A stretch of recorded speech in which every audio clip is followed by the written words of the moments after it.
नमस्कार, मैं पप्पू कुमार यादव। आप तमाम दर्शकों को दी पब्लिक तक में स्वागत है। आज हम लोग सारण जिले के दो महत्वपूर्ण विधानसभा सीटों पर चर्चा करेंगे, जो दूसरे चरण का आज मतदान खत्म हो चुका है। और इस मतदान में हम लोग देखेंगे कि कौन कैंडिडेट इस दोनों विधानसभा सीटों पे अपना बहुमत हासिल कर पाएगा, इस पे हम लोग चर्चा करेंगे। तो अभी हम शुरुआत में छपरा विधानसभा सीट पे ही चर्चा करेंगे। इसमें एक तरह से देखा जाए तो 2015 और 2020 में कुछ खास बदलाव नहीं है कैंडिडेट के नाम पे, क्योंकि सीएन गुप्ता 2015 में बीजेपी से थे और रणधीर सिंह भी आरजेडी से थे। और इस बार भी सेम है, जैसे बीजेपी से सीएन गुप्ता है और आरजेडी से रणधीर सिंह। लेकिन जो फासला है एक तरह से 5 सालों में सीएन गुप्ता का काम करने का और अभी का जो परिस्थिति बना हुआ है, एक आरजेडी के प्रति, एक महागठबंधन के प्रति, तेजस्वी के प्रति जो 10 लाख का रोजगार है, उस पे क्या युवाओं का और सारण के छपरा विधानसभा के जनता की राय है, उस पर हम जानेंगे आशीष जी से। आशीष जी हमारे साथ जुड़ चुके हैं, एक बहुत ही अच्छे राजनीतिक विश्लेषक के तौर पे माने जाते हैं। उनसे हम जानना चाहेंगे कि इस बार के छपरा विधानसभा क्षेत्र में या छपरा विधानसभा सीट से सीएन गुप्ता क्या फिर से अपना परचम लहरा पाएंगे या रणधीर सिंह इसको जीत पाएंगे। अभी तक के दर्शकों को मेरा नमस्कार। पप्पू जी, आप जो छपरा विधानसभा की बात कर रहे हैं जी, पिछला आंकड़ा देखा जाए तो डॉक्टर सीएन गुप्ता को 71,000 लगभग मत मिले थे जी, रणधीर जी को 60,000 मत मिले थे। और छपरा के माननीय मंत्री, भूतपूर्व माननीय मंत्री उदित राय जी इंडिपेंडेंट लड़े थे, उनको तकरीबन 5700 वोट मिले थे, 5,000 के आसपास। और वहाँ के एक बहुत ही लोकल नेता हैं सुभाष राय झरीमन राय, जो बीएसपी के टिकट लड़े थे, उनका लगभग 4,000 वोट था। तो ये पिछला रिकॉर्ड रहा।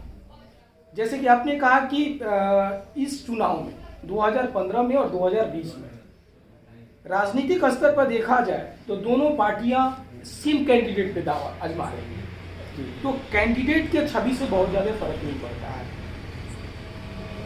जहां तक सीएन गुप्ता जी का बात है, तो पिछली चुनाव में सीएन गुप्ता जी का जो अपना व्यक्तिगत छवि था, एज ए डॉक्टर छपरा के बहुत अच्छे डॉक्टरों में माने जाते थे, और वो इसके वजह से जनता उनको पसंद की। जनता ने भरोसा देखा कि एक पढ़े लिखे डॉक्टर हैं, काफ़ी इंटेलेक्चुअल क्लास से आते हैं, तो उनको भाजपा ने उस पर आजमाया और भाजपा उसमें सफल हो गई। रणधीर जी पिछली बार 60,000 लगभग 11,000 मतों से पीछे रह गए, जिसमें उदित राय जी का 5,000 6,000 वोट अगर उदित राय जी नहीं होते तो डेफिनेटली राजद में हो जाता, क्योंकि वो राजद का ही 5 और 4, हाँ 5 और 4 लगभग 9,000। तो ये दोनों आदमी का इन्फ्लुएंस, तो उदित राय जी बैठ सकते थे, झरीमन राय तो बैठने वाले नहीं थे, क्योंकि झरीमन राय को आरजेडी से कोई लेना देना नहीं था जी, बीएसपी से थे और वो अपना अलग राजनीति करते हैं। लेकिन उदित राय जी लालू जी के बहुत नजदीक में रहने वाले लोगों में से है, कभी नगर विकास मंत्री हुआ करते थे। तो ये फैक्टर इस बार काम नहीं कर रहा है, क्योंकि उदित राय जी लड़ नहीं रहे, मैं झरीमन राय जी है, तो झरीमन राय जी का अपना जो वोट बैंक है 3-4 हज़ार, वहीं पे वो सिमटेंगे, उससे ज़्यादा नहीं जाने वाले हैं। लेकिन एक तरह से इंडिविजुअल में, इंडिपेंडेंट में देखा जाए तो सुनील राय और संजीव कुमार सिंह, हाँ सुनील राय जी दोनों एक तरह से देखा जाए एक बीजेपी के बागी हैं और एक आरजेडी से बागी है। हाँ, तो सुनील राय जी कुछ काट पाएंगे वोट, क्योंकि उन्होंने काफ़ी सक्रियता लगभग 5 वर्षों में दिखाया है। लेकिन इंडिपेंडेंट होने के वजह से जो उनका वोट बैंक है, सुनील जी उनका वोट मतलब जातिगत वोट, यस।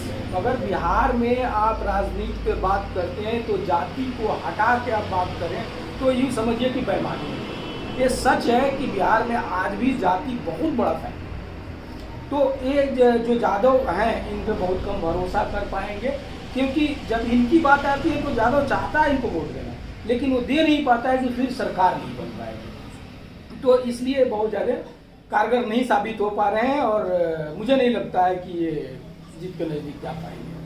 अब मेन जो कैंडिडेट रह गए रणधीर जी और सीएन गुप्ता जी, लड़ाई किस तरह से रहेगी? लड़ाई जो रहेगी वो लगभग इसी तरह की रहेगी। जो मार्जिन होगा यही 2-4-5 हजार ऊपर नीचे होगा, मार्जिन 10 से 15 का बीच का ही होगा, इससे ज़्यादा नहीं होगा। यहाँ पे सबसे बड़ी बात है कि जो सीएन गुप्ता जी को जितने विश्वास के साथ, क्योंकि छपरा एक शहरी इलाका है और उस शहरी इलाके में जो लोगों ने वोट किया तो ये सोच के किया कि ये पढ़े लिखे आदमी है, कुछ अच्छा छपरा का ज्यादा डेवलपमेंट, छपरा को के डेवलपमेंट में इनका बहुत बड़ा योगदान, लेकिन ये अपने प्रोफेशन से बाहर नहीं निकलता है। जो उनके प्रोफेशन का कैरेक्टर है, शांत रहना, अकेला रहना, और डॉक्टर है जैसा होते हैं वैसा हो रह गया। राजनीति में रहने के लिए साम दाम दंड भेद सब अपनाना पड़ता है, जो ये नहीं करता है। इसके वजह से इनसे बहुत ज़्यादा जनता कनेक्ट नहीं हो पाई। तो इस बार इनका ये बैकड्रॉ रहेगा, जिसके वजह से इनको वोट परसेंटेज कम होगा। अभी चुनाव में जब प्रचार में घूम रहे थे तो विरोध भी झेलना पड़ा। हाँ, ये होते रहता है, विरोध पे जाने से अब कोई फायदा नहीं, वो बीत चुका है। अब हम रणधीर जी की बात करते हैं, तो रणधीर जी काफी बढ़त में दिख रहे हैं, क्योंकि छपरा अगर आज के परिसीमन के अनुसार देखा जाए तो ये राजपूत बहुल्य क्षेत्र हो गया है जी। और राजपूत बहुल्य क्षेत्र में वो कैंडिडेट कुछ भी हो, किसी पार्टी से हो, कुछ भी मतलब नहीं है। रणधीर सिंह को बाबू साहब लोग वोट करेगा और करेगा। क्यों करेगा कि इनके पिताजी एक राजपूत समाज के बहुत बड़े लीडर के तौर पर जाने जाते थे। कमिश्नरी का शब्द है। बीएन सिंह को कौन नहीं जानता है, तो उसका फायदा मिलेगा। उसके बाद बाबू साहब लोगों को ये लग रहा है कि मेरा नेता होना चाहिए, राजपूत होना चाहिए। कौन है, किस पार्टी से मतलब नहीं है, राजपूत होना चाहिए। तो राजपूत का वोट इस पे 90% जाएगा, कोई नहीं काट सकता है। ना संजीव सिंह इसमें से एक वोट ले सकते हैं और नहीं बीजेपी का चेहरा, बीजेपी का चेहरा काम आएगा, कि यहाँ रणधीर सिंह का चेहरा, उनकी दबंगता काम आएगी। और रणधीर जी का व्यक्तिगत अगर राजनीतिक देखा जाए तो मुझे नहीं लगता है कि वो कितना किए हैं, क्या किए हैं, आने वाला लोग वोटर समझे। अब हम तो चलेंगे। हाँ, एक चीज और इनको बोलना चाहूंगा, तो रणधीर जी का राजपूत वोट सिक्योर है। जादवों के पास ऑप्शन नहीं है कि जादव अंत में ये सोच रहा है कि चलो ललटेन से हैं, जाति से जादव को बहुत ज्यादा मतलब तेजस्वी को देख रहे हैं, तेजस्वी को देख रहे हैं। और तीसरा जो तेजस्वी का सबसे बड़ा मास्टर कार्ड 2020 के इलेक्शन में काम कर रहा है वो है 10 लाख युवाओं को सरकारी नौकरी। उसके बाद से टीचर्स कम्युनिटी को समान काम का समान, जितने भी सुविधा करनी है, समान काम का समान वेतन, जीविका दीदी, आशा, ये सारे लोगों के लिए इतनी सारी अनाउंसमेंट है कि ये चाह के, अब मान लीजिए कि जो टीचर 30,000 पे काम कर रहा है, उसको दिख रहा है कि अगर तेजस्वी जी आ जाते हैं तो मेरा ठीक 70,000 हो जाएगा, तो क्यों ना कोई हो जी, तो वहां पे वो दे देगा। तो ये 2-3-4 फैक्टर है जो रणधीर जी को तेजस्वी का फैक्टर काम करेगा हर एक वर्गों में, हर वर्गों में काम करेगा। ये एक प्लस पॉइंट है कि रणधीर निकाल सकता है। रणधीर जी का मेरे हिसाब से अभी जो इनको दिया जाए तो 1 नंबर इनको दिया जा सकता है, 1 नंबर। आगे तो जनता जनार्दन मालिक। देखिए एक बहुत बड़ा मतलब कि एनालिसिस निकल के आया है।